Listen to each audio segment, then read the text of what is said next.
Let me have a quick prayer, and then Jeff.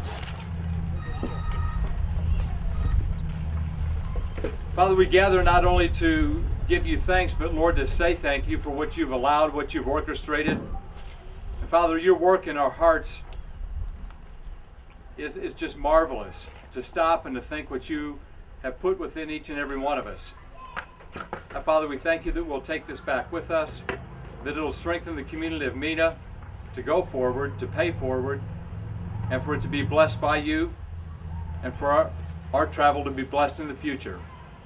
Now we give you the glory and the praise in your name forever and ever. And everybody said, Amen. Amen. Play ball.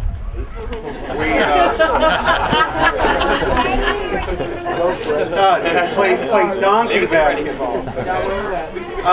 Every year we have a tradition where we gather together at the end of the day on Saturday just to reflect a moment about why we're all here. And I've always told people in all these projects, it's never about the buildings, it's about the people. We've got the privilege to help some real special folks this weekend, the Wingers and the Andrews and the Howard family and the 4-H and the community of Mena. And what I've always said to them from the very beginning of this process is you have no idea the gift you've given to us. I cry all the time. You're not allowed to cry that much. If you cry that much, and I'm going to start losing it now. When I first had the privilege of meeting Amy and Tom and their family and walking around where their house was, Amy shared with me the story of her original house. The original house belonged to her great-grandmother, Amy Jones, who she was named after. And she had a very close relationship with her great-grandmother, Amy. We used to spend a lot of time together. There was a particular rocking chair that her great-grandmother used to sit in and rock in. And what I realized talking to Amy was, I think, what so many of us have experienced in our own tragedies. There's a loss of life, there's a loss of buildings, but it's always about something else. It's about that relationship. And how do you maintain that relationship? And I realized visiting the house the first time, part of the sadness after the tornado is about how do you keep the relationship with great-grandma going when you lose that house. So could you please come up? We're all family, so we can all cry and chew with our mouths open. Amy shared with me a story about her great-grandmother's rocking chair. And I'm pretty convinced things happen at levels that none of us could really imagine, but if you have faith, it really happens. And after her great-grandmother passed a few years ago, the rocking chair left the home. And we wanted to make sure that she had a piece of the old home. So Wes Atkins from Council Bluffs, Iowa, took a whole bunch of wood from the old home. This is where I'm crying.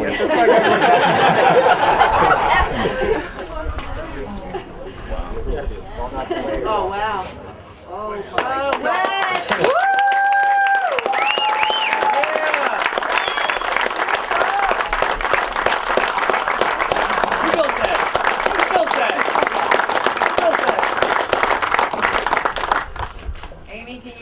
So we can get that's what we're trying to figure out, if you can actually sit in it or not. Wes built it, I can sit in it. Oh, yeah, go sitting.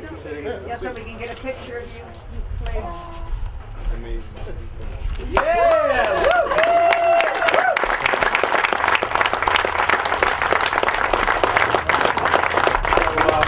There was something else, and we didn't get a chance to finish this. Stand up, I'm going to give you a hug. I'd asked Amy to write a letter about her great-grandmother and her relationship with her great-grandmother, and we actually found a photo of it. And we didn't finish it, but eventually the photo and the letter become part of the church. So your great-grandma and her spirit and your relationship with her and the gift from the house will always continue. All right, with you and with your husband and with your kids and with everybody in this world. All right, so we're all going to be sitting in that chair someday. Yeah.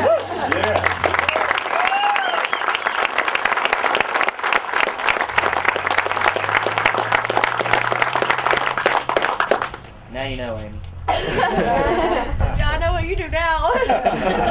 The whole job, town of Wes, Mena good has job. kept this as a surprise from Amy. Like all the neighbors. Oh, yeah, we all Like we know knew. something you don't know. Exactly. All the time. You want me to talk? No, go ahead. Whew. Had a great time. It's okay, baby. You're among family. Okay, well, those of you who know me know I'm not a public speaker. The ones that you don't, we'll find out in about 5 seconds. So funny, though, Rick. I cannot thank everyone enough for what everyone's done for my family and the other families in Mena, the community coming together for Mena. It's just an awesome experience. And Jeff, talks about his dysfunctional family reunions every year, and I can't wait to join it. Yeah, already there. Just you, not Tom.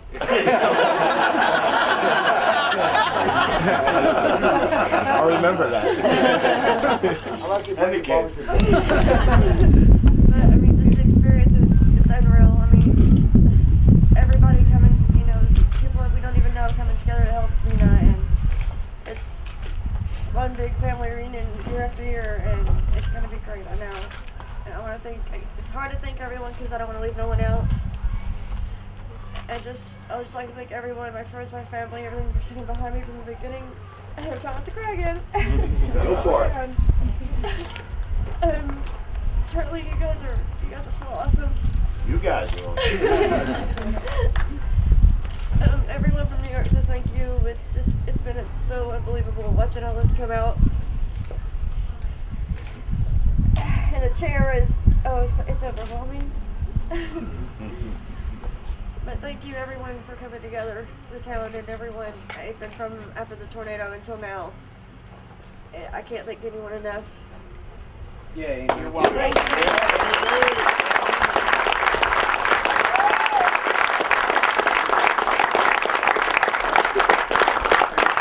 There's so many people who took part in this process, and I also especially want to thank all the guys from Slidell. This has Right. been- Slide down.